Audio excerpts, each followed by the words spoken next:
Sir ಇದು ಹರ್ಷ ಇಷ್ಟು ವರ್ಷದಿಂದ ಇದೆ, ಇದನ್ನ ಕ್ಯಾಪ್ಟನ್ಶಿಪ್ ಮಾಡಲ್ವಾ ಇದನ್ನ ಹರ್ಷ ಕ್ಯಾಪ್ಚರಿಂಗ್ ಹೋದಾಗ? ಅಷ್ಟು ತಾಕತ್ತು ಇಲ್ಲ ಈಗ ಸದ್ಯಕ್ಕೆ, ಅದಕ್ಕಿಂತ ಒಳ್ಳೆ ತಾಕತ್ತು ಇರೋದಿದೆ. ಅದು ಇನ್ನೊಂದು ಸರಿ ಹುಡುಗ ಬುದ್ಧಿ ಟೈಪ್ ಬುದ್ಧಿ ಇಲ್ಲ, ಒಂದು ಸ್ಥಿರ ಬುದ್ಧಿ ಇಲ್ಲ ಅದಕ್ಕೆ.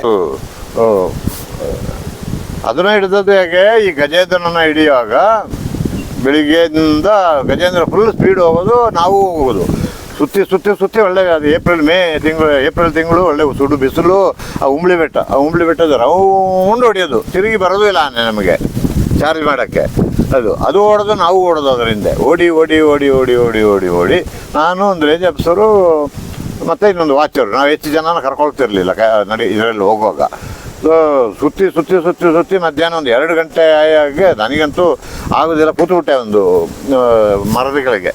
ಇದರಲ್ಲಿ ಉಪ್ಪು ಹಿಂಗೆ ಮೈಯೆಲ್ಲ ಮುಖ ಎಲ್ಲ ಒರೆಸಿದರೆ ಉಪ್ಪು ಕುಡಿಯೋ ಕೈಯಲ್ಲಿ ನೀರಿಲ್ಲ, ಊರಿ ಬಿಸಿಲು ಇದು ಮಾಡಿಬಿಟ್ಟು ಹಂಗೆ ಕೂತ್ಬಿಟ್ಟು. ಈ ಆನೆಯು ಪಾಪ ಸುಸ್ತಾಗಿತ್ತು, ತಿರುಗಿ ಅದು ಒಂದು ಅಷ್ಟೇ ದೂರದಲ್ಲಿ ಒಂದು ಗಾಂಧಿ ಹುಣ್ಣಿಮೆ ಒಳಗಡೆ ಅದು ಸುಮ್ಮನೆ ನಿಂತುಬಿಟ್ಟಿದೆ. ಇನ್ನೆಂತ ಮಾಡೋದು, ಇನ್ನೂ ಇಲ್ಲ ಸರ್, ಕುಡಿಯೋಕ್ಕೆ ನೀರು ಸಿಗೋದಂದ್ರೆ ಇನ್ನೇನು ಮಾಡೋಕ್ಕಾಗೋದಿಲ್ಲ ಅಂಥೇಳಿ ಒಂದು ಅರ್ಧ ಗಂಟೆ ಸುಧಾರಿಸ್ಕೊಂಡು ಆದಮೇಲೆ ಪುನಃ ರೇಂಜ್ ಆಫೀಸರ್ ಹೇಳಿದ್ರು, ಅಲ್ಲಪ್ಪ ಇಷ್ಟು ಮಾಡಿದ ಮೇಲೆ ಇನ್ನೂ ಬಿಟ್ಟರೆ ಸರಿ ಇಲ್ಲ. ಆಗ ಮೊಬೈಲ್ ಇಲ್ಲ, ವಾಕಿ ಟಾಕಿ ಕಾಂಟ್ಯಾಕ್ಟ್ ಆದರೆ ಇವರು ನಮ್ಮ ಟೀಮ್ ಎಲ್ಲ ಒಂದು ಕಡೆ, ಅಲ್ಲಿಗೆ ಅವರಿಗೆ ವಾಕಿ ಟಾಕಿ ಕಮ್ಯುನಿಕೇಟ್ ಆಗ್ತಾಯಿಲ್ಲ, ನಾವು ಏನೂ ಮಾಡೋಂಗಿಲ್ಲ ಅಂಥೇಳಿ ಇನ್ನು ಸರಿ ನೋಡೋಣ ಅಂತ ಹೇಳ್ಕೊಂಡು ಸರಿ ಅಂತೇಳಿ ಸುಧಾರಿಸ್ಕೊಂಡು ಒಂದಷ್ಟು ಹೋಗುವಾಗ ಇದು ನಮ್ಮದು ಇದು ಸಿಕ್ತಲ್ಲ, ಬಾಲ ಬೆಳೀತು. ಹಿಂಗೆ ಬಾಲ ಬೆಳೆದಾಗ ನೋಡುವಾಗ ಇದು ಪಾಪ ದೂರದಲ್ಲೇ ಹೋಗಿ ಸುಸ್ತಾಗಿ ಅಲ್ಲೇ ನಿಂತುಬಿಟ್ಟಿದೆ. ಇನ್ನು ಮೆಲ್ಲೇ ಹೋಗ್ಬಿಟ್ಟು ಗೊತ್ತೇ ಆಗದಂಗೆ ಸದ್ದು ಮಾಡದಂಗೆ ಹೋಗ್ಬಿಟ್ಟು ಕಾಲಿಗೆ ಹೊಡೆದ್ಬಿಟ್ಟು ವಾಪಸ್ ಬಂದ್ಬಿಟ್ಟು ಅಲ್ಲಿಂದ ಒಂದು ಸ್ವಲ್ಪ ದೂರ ಹೋಗಿದ್ದು, ಅಲ್ಲಿಂದ ಒಂದು 10 ಅಡಿ ಸ್ವಲ್ಪ ಬಲಕ್ಕೆ ಹಿಂಗೆ ಹೋಗಿದೆ. ಅದು 10 ಅಡಿ ಮುಂದಕ್ಕೆ ಹೋಗಿದ್ದು, ಅಲ್ಲಿ ನಿಂತಿದೆ. ಅಲ್ಲಿ ನಾವು ಬಂದುಬಿಟ್ಟು ಈ ಬೀಟಿ ಮರ ಇದ್ದದ್ದು ಕೆಳಗೆಯಲ್ಲಿ ನಾನು ಕೂತ್ಬಿಟ್ಟಿದ್ದೆ, ಅಲ್ಲೇ ಕೂತು ನಿಂತ ದಬ್ಬ ಅಂತ ಶಬ್ದ ಕೇಳಿತು ಅಂತೇಳಿ ಬಿದ್ದೋಯ್ತು ಆನೆ. ಇನ್ನೆಂತ ಮಾಡೋದು, ಆಗ ಸಿಗ್ನಲ್ ಹಂಗೆ ವಾಕಿ ಟಾಕಿ ಸಿಗೋದು ಅಂದರೆ 2-3 ಗಾಳಿಗೆ ಗುಂಡು ಹೊಡಿಯೋದು. 2-3 ಗುಂಡು ಹೊಡೆದಾಗ 12th ಫ್ಲೋರಲ್ಲಿ ಅವರಿಗೆ ಶಬ್ದ ಕೇಳ್ತದೆ, ಇದ್ದವರಿಗೆ ಆ ಶಬ್ದನ ಕೇಳಿಸ್ಕೊಂಡು ಅಲ್ಲಿಗೆ ಬರ್ತಾರೆ ಅವರು. ಅದು ನಮ್ಮದು ಅಂಡರ್ಸ್ಟ್ಯಾಂಡಿಂಗ್, ಅದು ಟೀಮದು. ಆಗ ಎಲ್ಲಿ ನಾವು ಗುಂಡು ಹೊಡಿತೇವೆ ಅಲ್ಲಿ ಹೀಗೆ ಬರಬೇಕು ಅಂತ ಇದರಲ್ಲಿ. ಸೊ ಹಾಗೆ ಬಿದ್ದೋಯ್ತು. ಆಗ ನೋಡಲಿಕ್ಕೆ ಅಂತ ಹೋಗುವಾಗ ಈ ಹರ್ಷ ಆನೆ ಎಲ್ಲಿತ್ತು ಅಷ್ಟರವರೆಗೆ, ಬೆಳಿಗ್ಗೆಯಿಂದ ನಾವು ಅಷ್ಟೊತ್ತು ಸುತ್ತಿದ್ರು ಇದು ಕಣ್ಣಿಗೆ ಬಿದ್ದಿಲ್ಲ ಈ ಆನೆ. ಆಗ ಬರುವಾಗ ಇದು ಏಕ್ದಮ್ ನಮ್ಮನ್ನ ಚಾರ್ಜ್ ಮಾಡ್ಕೊಂಡು ಬಂದುಬಿಡ್ತು. ಪುನಃ ನಾವು ಬೇಗ ವಾಪಸ್ ಓಡಿ ಬಂದುಬಿಟ್ಟು ಇದು ಆನೆ ಹತ್ರ ನಿಂತುಬಿಡ್ತು. ಅವಾಗ ಇನ್ನೂ ಚಿಕ್ಕಾನೆ ಇದು, ಆಗ ಚಿಕ್ಕಾನೆ, ಆಗ ಒಂದು 10-12 ವರ್ಷದ ಆನೆ ಇದು ಅಂತ. ಇದು ಎಂತ ಮಾಡೋದು ಹೇಳ್ಕೊಂಡು ಈ ರೇಂಜ್ ಆಫೀಸರ್ ಹೇಳಿದ್ರು. ಆಗ ನಾವೇನು ಮಾಡೋದು, ಈ ಔಷಧಿ ಏನಾದರೂ ಮಿಸ್ ಆದರೆ, ಗುಂಡು ತಪ್ಪಿ ಹೋದರೆ ಕಡ್ಡಿಗೆ ಅಂತೇಳಿ ಈ ಜೋಬಲ್ಲಿ ಎಕ್ಸ್ಟ್ರಾ ಇರ್ತಿತ್ತು, ಸಿರೇಂಜು ಎಲ್ಲ ಸೆಟ್ ಔಷಧಿ ಎಲ್ಲ ಇರ್ತಿತ್ತು. ಇನ್ನೇನು ಮಾಡೋಕ್ಕಾಗೋದಿಲ್ಲ ಈಗ, ಅದನ್ನೆಲ್ಲ ಫೈರ್ ಮಾಡಿ ಓಡಿಸ್ಬೇಕು. ಹಾಗಾದ್ರೆ ಫೈರಿಂಗ್ಗೆ ವಾಪಸ್ ಪುನಃ ನಮ್ಮ ಮೇಲೆ ಬಂದರೆ ಕಷ್ಟ, ಆನೇನೂ ಇಲ್ಲ ಏನಿಲ್ಲ, ಅದಕ್ಕೂ ಹೊಡೆದು ಬಿಡುವ ಅಂತ ಆಯಿತು ಹೊಡೆದು ಬಿಡು ಅಂತೇಳಿ ಇನ್ನೊಂದು ಲೋಡ್ ಮಾಡೋದು, ಹೋಗಿ ಅದಕ್ಕೂ ಒಂದು ಕಾಯಿಸಿ ಓಡಿ ಬಂದ್ಬಿಟ್ಟು ವಾಪಸ್ಸು ಬಂದಾಗ ಒಂದೊಂದು 5 ನಿಮಿಷದಲ್ಲಿ ಇಂಜೆಕ್ಷನ್ ಆದಂಗೆ ಗಜೇಂದ್ರ ಹಿಂಗೆ ಬಿದ್ದಿತ್ತು, ಹಂಗೆ ಅಲ್ಲಿ ಅದು ಬಿದ್ದಾಯಿತು. ಇನ್ನೂ ಏರ್ ಶರ್ಟ್ ಮಾಡೋದು 4-5 ಗುಂಡು. ಇನ್ನು ಅಷ್ಟರೊಳಗೆ ನಮ್ಮವರೆಲ್ಲ ಬಂದಾಗ ಅವತ್ತು ಅದೇ ದಿವಸ ಇದರಲ್ಲಿ ಇದಕ್ಕೂ ಬೇಗ ಕುತ್ತಿಗೆಗೆ ಹಗ್ಗ ಹಾಕಿ, ಕಾಲಿಗೆ ಹಗ್ಗ ಹಾಕಿಸಿ, ಒಂದೊಂದು ಮರಕ್ಕೆ ಕಟ್ಟಾಕಿಸಿ, ಅದಕ್ಕೂ ಕುತ್ತಿಗೆಗೆ ಒಂದು ಹಗ್ಗ ಹಾಕಿ, ಕಾಲಿಗೆ ಒಂದು ಹಗ್ಗ ಹಾಕಿ ಕಟ್ಟಿಸಿ ಬೇಗ ರಿವೈವನ್ನು ಕೊಟ್ಟು ಆನೆನ ಎಳಿಸಿದ್ರು.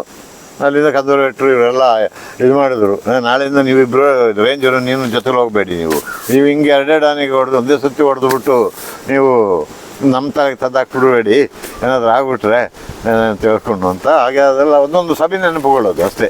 ಆ ಗಜೇಂದ್ರನ್ನ ಇದ್ದಾಗ ಇದನ್ನ ಅಷ್ಟೊತ್ತು ನಾವು ಬೆಳಗಿಂದ ತಿರುಗಿದ್ರು, ಇದನ್ನ ಕಂಡಿಲ್ಲ. ಇದು ಬಿದ್ದಾಗ ಅದು ಹೆಂಗೆ ಗೊತ್ತಾಯ್ತೋ, ಅವ್ರದ್ದು ಸಿಗ್ನಲಲ್ಲಿ ಇದು ಬಂದಿದೆ, ಅದು ಅದರ ಪಕ್ಕ ಎಲ್ಲ ಒಂದು ಗುಂಪು ಆನೆಗಳು. ಆಗ 8 ಆನೆ 9 ಇದ್ದು ಅದರಲ್ಲಿ ಇದರೆಲ್ಲ ಇದು ಪಡ್ಡೆ ಅದು ಗ್ರೂಪ್ನಲ್ಲಿ. ಸೊ ಹಂಗೆ ಹರ್ಷ ಆನೆನ ಅವತ್ತು ಒಂದೇ ಸತಿ ಹೊಡೆದ್ಬಿಟ್ಟು 2 ಆನೆನ ಜೊತೆಲೇ ಹೇಳ್ಕೊಬಂದು ಮಾತಾಡಿದ್ವಿ ನಾವು. ಬಲರಾಮ್ ಫನ್ ಬಗ್ಗೆನೇ ಮಾತಾಡಿಲ್ಲ. ಎಷ್ಟು ಮಿಸ್ ಮಾಡ್ಕೋತೀರ, ಯಾಕಂದರೆ ನೀವೇ ಸಾಕಿರೋ ಆನೆ ಅದು, ನೀವೇ ಬಳಗ್ಸಿರೋ ಆನೆ ಅದು ಅಂಬಾರಿಗೆ ಅಂತಾನೆ. ಇನ್ನೀಗ ಅದು ಮುಗಿದ ಕತೆ ಬಿಡಿ, ಅಧ್ಯಯನ ಅದಕ್ಕೊಂದು ಸರಿಯಾದ ಸ್ಮಾರಕನೂ ಮಾಡಲಿಲ್ಲ. 14 ವರ್ಷ ದುಡಿತು ಚೆನ್ನಾಗಿ. ಈಗ ನನಗೆ ಜನರಲಿ ನನ್ನ ವೈಯಕ್ತಿಕ ಇದರಲ್ಲಿ ಈಗ ಆಗಲೇ ಒಂದು ಹಾಡು ಕೇಳ್ತಾ ಬಂದ್ರಲ್ಲ, ನಾವು ಇದ್ದಾಗ ನೀರು ಕುಡಿಯದೆ ಸತ್ತ ಮೇಲೆ ಅಮೃತವ ಸುರಿದರೆ ಏನು ಫಲ ಅಂತ. ಈಗ ಬಾಯಾರಿದಾಗ ನೀರು ಕೇಳುವಾಗ ನೀರು ಕೊಡೋದಿಲ್ಲ, ಸತ್ತ ಮೇಲೆ ತೀರ್ಥ ಹಾಕ್ತೀವಿ. ಹೌದು. ಎಲ್ಲರೂ, ಇದರಲ್ಲಿ ಪ್ರಯೋಜನ ಏನು? ಸೊ ಹಾಗೆ ಈ ಸ್ಮಾರಕಗಳ ಬಗ್ಗೆ ಇದ್ರ ಬಗ್ಗೆ ನಾನೇನಂತ ಅಷ್ಟು ತಲೆ ಗೊತ್ತಿಲ್ಲ. ಇದ್ದಾಗ ಅದನ್ನು ಚೆನ್ನಾಗಿ ನೋಡ್ಕೊಳ್ಬೇಕು, ಅದರ ಹೆಸರಾಗಿ ಉಳಿಬೇಕು. ಈಗ ಅರ್ಜುನ ಸತ್ತೋದ ಅಂತ ಹೇಳಿದರೆ ಅದರ ಹೆಸರು ಹಾಳಾಗಿಲ್ಲ. ಹೌದು. ಈಗ ನಾಳೆ ಚಿಟ್ಟಿ ಡಾಕ್ಟರ್ ಸತ್ತೋದ ಅಂತ ಹೇಳಿದರೆ ನನಗೆ ಸ್ಮಾರಕ ಮಾಡೋದಾದ್ರೂ ನನ್ನ ಹೆಸರೇನು ಹಾಳಾಗಿ ಹೋಗೋದಿಲ್ಲ. ಎಷ್ಟೋ ಜನ ಲೋಕದಲ್ಲಿ ಬೇರೆ ಬೇರೆ ಥರದ್ದು ವ್ಯಕ್ತಿಗಳಿದ್ದಾರೆ. ಈಗ ಆಲ್ಬರ್ಟ್ ಐನ್ಸ್ಟೀನ್ ಆಗಲಿ, ಅಥವಾ ನಮ್ಮಲ್ಲಿ ಸುಭಾಷ್ ಚಂದ್ರ ಬೋಸ್ದಾಗಲಿ, ಅಥವಾ ಸುಮಾರು ಒಳ್ಳೆ ಲೀಡರ್ಸ್ಗಳದ್ದಾಗಲಿ, ಈಗ ವೀರ್ ಸಾವರ್ಕರ್ ಆಗಲಿ, ಎಂಥದ್ದು ಜನ ಯಾವ ರೀತಿಯಲ್ಲಿ ಯಾವ ಥರದಲ್ಲಿ ಕವಿಗಳು, ಕುವೆಂಪು ಇಂಥವರು ಯಾರೆಲ್ಲ ಯಾವ್ದು ರೀತಿಯಲ್ಲಿ ಸಾಧನೆ ಮಾಡಿದವರಿದ್ದಾರೆ. ಸ್ವಾಮಿ ವಿವೇಕಾನಂದ ಆಗಲಿ, ಒಂಥರ ಅದರದ್ದು ಸ್ಮಾರಕದ ಮೇಲೆ ಅಲ್ಲ, ಅವ್ರದ್ದು ಮಾಡಿದ್ದಾರೆ, ಅವರು ವ್ಯಕ್ತಿಗತವಾಗಿ ಏನು ಮಾಡಿದ್ದಾರೆ ಅದು ಶಾಶ್ವತ ಉಳಿಬೇಕು ಅಂತ ಅಷ್ಟೇ. ಅದು ನನ್ನ ಮನಸ್ಸದ ಭಾವನೆ. ಸೊ ಈ ಸ್ಮಾರಕ ಅದು ಮಾಡಬೇಕು ಅದು ಇದು ಅಂತ ಹೇಳೋದಕ್ಕೆ ನಾನು ಸ್ವಲ್ಪ ಅದಕ್ಕೆ ಈಗ ಫಾರು ಅಂತ ಅಲ್ಲ, ಬೇಡ ಅಂತನೂ ಅಲ್ಲ. ಇದರಲ್ಲಿ ಒಂಥರದಲ್ಲಿ ನಾನು ಹೇಳೋದು, ನಿಮಗೆ ಪರ್ಸ್ನಲ್ ಇಷ್ಟ ಆಗಿರೋನೆ ಅಂದರೆ ಬಲರಾಮ ಒಂದೇನಾ ಸರ್? ಇಲ್ಲ, ಪರ್ಸನಲ್ ವಿಕ್ರಮ ಎಲ್ಲ ಆನೆಗಳಿತ್ತು ನನಗೆ. ಪರ್ಸನಲ್ ಇಷ್ಟದ ಆನೆ ಅಭಿಮನ್ಯು, ಬಲರಾಮ, ವಿಕ್ರಮ, ಸುಮಾರು ಆನೆಗಳಿದ್ದಾವೆ. ನಾಗರಹಳ್ಳಿ ವನವೀರ ಅಂತೆಲ್ಲ ಇತ್ತು ಆನೆಗಳು. ನಾವು ಇಟ್ಟುಕೊಂಡಂಗೆ ನಾವು ಇದನ್ನು ಇಲ್ಲಿ ಲಂಬೋದರ ಅಂತ ಇಲ್ಲೊಂದು ಆನೆ ಇತ್ತು, ಅದು ಹಂಗೆ ಒಳ್ಳೆ ಚಾರ್ಜ್ ಮಾಡೋ ಆನೆ, ಒಳ್ಳೆ ಆನೆ ಲಂಬೋದರ ಅಂತ ದುಬಾರಿಯಲ್ಲಿ. ಈ ವರ್ಷ 4 ಆನೆ ಹಿಡಿದಿದ್ದಾರಲ್ಲ ಸರ್. ಈಗ ಮತ್ತಿಗೂಡಲ್ಲಿ ಒಂದಿದೆ, ಇಲ್ಲಿ ದುಬಾರಿಯಲ್ಲೇ 3 ಇದೆ.